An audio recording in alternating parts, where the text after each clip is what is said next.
ಇವತ್ತಿನ ವಿಡಿಯೋದಲ್ಲಿ ರುಚಿಕರವಾದ ಹಾಗೆ ಆರೋಗ್ಯಕರವಾದಂತಹ ನೆಲ್ಲಿಕಾಯಿ ಸಾಂಬಾರು ಮಾಡೋದನ್ನು ನೋಡೋಣ. ಮೊದಲಿಗೆ ನಾನಿಲ್ಲಿ ಒಂದು ಪಾತ್ರೆನ ಬಿಸಿ ಮಾಡಲಿಕ್ಕೆ ಇಟ್ಕೊಂಡಿದ್ದೀನಿ. ಇದರಲ್ಲಿ 2 ಟೇಬಲ್ ಸ್ಪೂನ್ ಎಣ್ಣೆ, 1 ಟೀ ಸ್ಪೂನ್ ಸಾಸಿವೆ, ಅರ್ಧ ಟೀ ಸ್ಪೂನ್ ಜೀರಿಗೆ ಹಾಕ್ಕೊಳ್ತಾ ಇದ್ದೀನಿ. ಹಾಗೆ ಸ್ವಲ್ಪ ಕರಿಬೇವನ್ನ ಹಾಕ್ಕೊಂಡ್ಬಿಟ್ಟು ಸ್ವಲ್ಪ ಫ್ರೈ ಮಾಡ್ಕೊಳ್ಳೋಣ.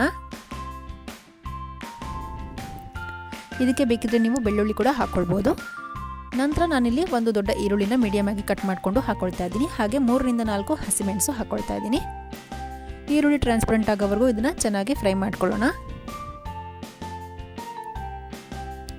ನಂತರ ಇದಕ್ಕೆ ನಾನು ಒಂದು ಟೊಮೆಟೊನ ಮೀಡಿಯಮ್ ಆಗಿ ಕಟ್ ಮಾಡಿಕೊಂಡು ಹಾಕ್ಕೊಳ್ತಾ ಇದ್ದೀನಿ.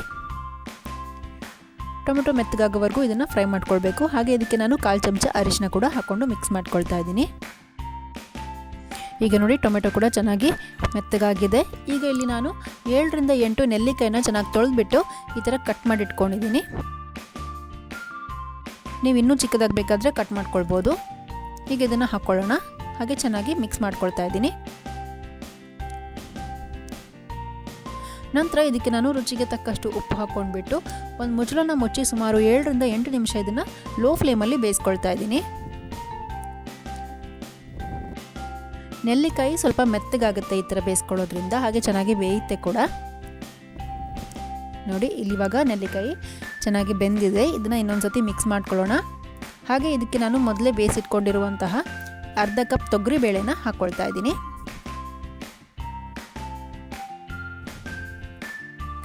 ಇದನ್ನು ಕೂಡ ಚೆನ್ನಾಗಿ ಮಿಕ್ಸ್ ಮಾಡ್ಕೊಳ್ಳೋಣ. ಹಾಗೆ ನಾನು ಇದಕ್ಕೆ ಕನ್ಸಿಸ್ಟೆನ್ಸಿಗೆ 1.5 ಕಪ್ ಅಷ್ಟು ನೀರು ಹಾಕ್ಕೊಂಡಿದ್ದೀನಿ. ನೋಡಿ ಇಷ್ಟು ತೆಳುವಾಗಿರಬೇಕು. ಈಗ ಇದಕ್ಕೆ ನಾನು ಸುಮಾರು 2 ಟೀ ಸ್ಪೂನ್ ಅಷ್ಟು ಸಾಂಬಾರು ಪೌಡರ್ ಹಾಕ್ಕೊಳ್ತಾ ಇದ್ದೀನಿ. ನೀವು ಯಾವ ಸಾಂಬಾರು ಪೌಡರ್ ಕೂಡ ಯೂಸ್ ಮಾಡ್ಕೊಳ್ಬೋದು.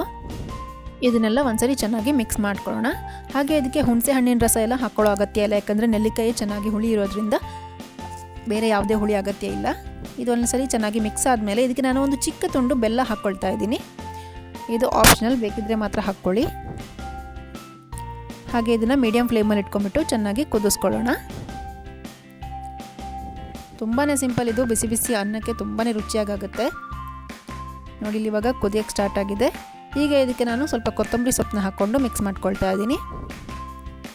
ಹಾಗೆ ಇದು ಚೆನ್ನಾಗಿ ಕುದಿ ಬಂದಮೇಲೆ ಸ್ಟವ್ನ ಆಫ್ ಮಾಡ್ಕೊಳ್ತಾ ಇದ್ದೀನಿ. ತುಂಬಾ ಸಿಂಪಲ್ ರೆಸಿಪಿ. ನೀವು ಇದನ್ನು ಒಮ್ಮೆ ಟ್ರೈ ಮಾಡಿ ನೋಡಿ ಹೇಗಾಗಿದೆ ಅಂತ ನನಗೆ ಕಾಮೆಂಟ್ಸಲ್ಲಿ ತಿಳಿಸಿ. ನಿಮಗೆ ಈ ವಿಡಿಯೋ ಇಷ್ಟ ಆಗಿದ್ದರೆ ಲೈಕ್ ಮಾಡಿ, ಶೇರ್ ಮಾಡಿ, ಹಾಗೆ ನಮ್ಮ ಚಾನಲ್ಗೆ ಸಬ್ಸ್ಕ್ರೈಬ್ ಮಾಡೋದನ್ನು ಮರಿಬೇಡಿ. Thank you.